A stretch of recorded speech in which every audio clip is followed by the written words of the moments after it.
Yeah, I'm glad you asked that first because I want to address it and be done with it. Like, I love Antonio.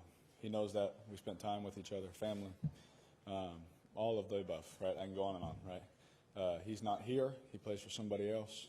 I wish him the best. I hope he goes off and gets everything he wants. Send him a text, and it says, "Hey, I wish you the best. I hope you get what you want." You know, and there's no hurt feelings. There's no anger in me. There wasn't any anger in me when I found out, to be honest with you, despite what some people wrote. Some people saw me right after and thought that I was mad at that when Everett can tell you we were talking about something totally different, which, again, if you don't have all the details, you go out there and just write something about me. I don't like that. He's gone. I wish him the best. I hope that we can talk about Darren Waller and what he's overcome. Hopefully we can talk about Tyrell Williams being the number one receiver. Hopefully we can talk about no sacks against that defense. Hopefully we can talk about our rookies and the way that they played on defense. Vontaze Burfict looking like an all-pro middle linebacker, which we tried to tell everybody these things all off season. We weren't just blowing smoke.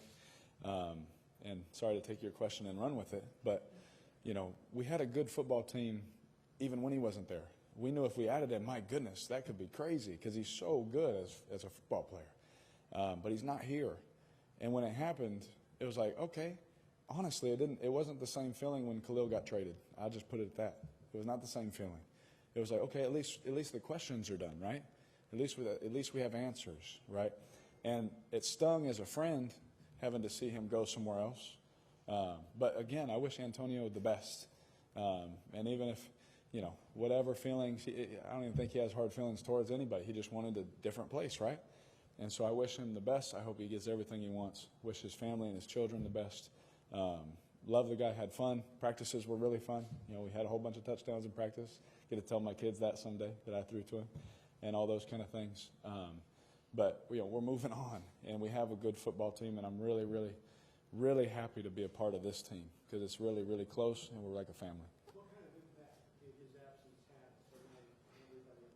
Yeah, so, again, I was going to address it one time, and, again, I love you, man. I just don't want to get into it anymore. He's gone. He's with a new team. And I can promise you, when we took the field, it was, here we go. We've been practicing all training camp with this group of guys. We've been practicing all off season with this group of guys. We've been running certain plays for certain reasons. Let's just play football.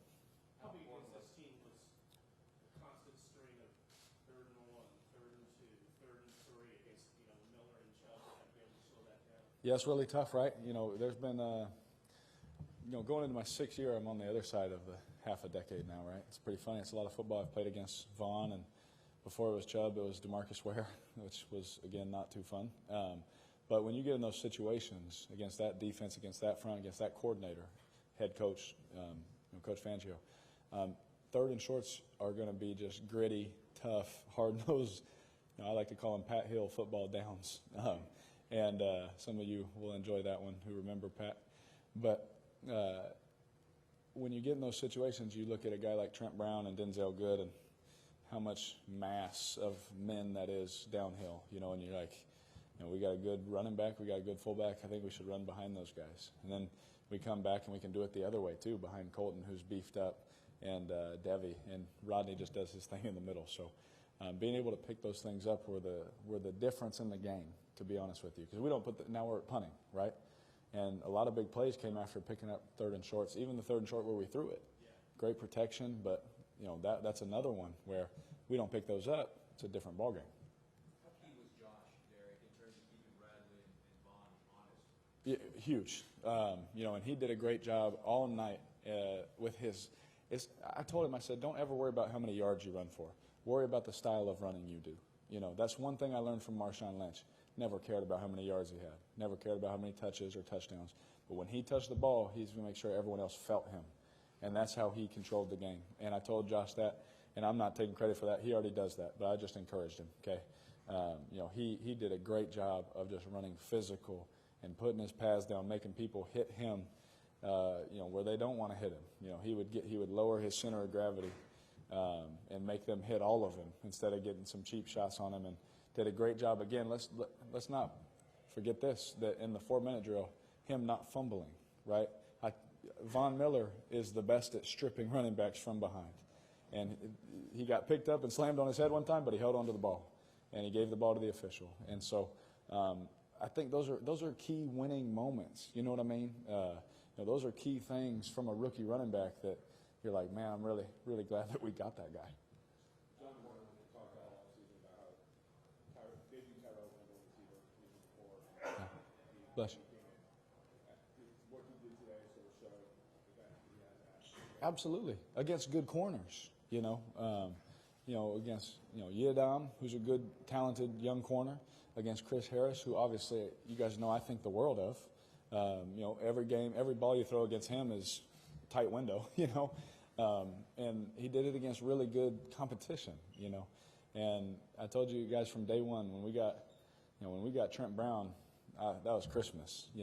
And then when we got Tyrell Williams, I was like, I don't even know there's nothing better than Christmas, but this feels pretty good. You know what I mean? I got two big gifts this year, and that guy proved today that he can do that at a high level. And best part about him is he's just a great guy.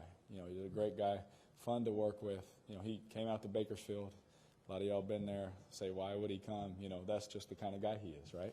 He went down to Bakersfield and worked with me, and I appreciate it. It's paying off.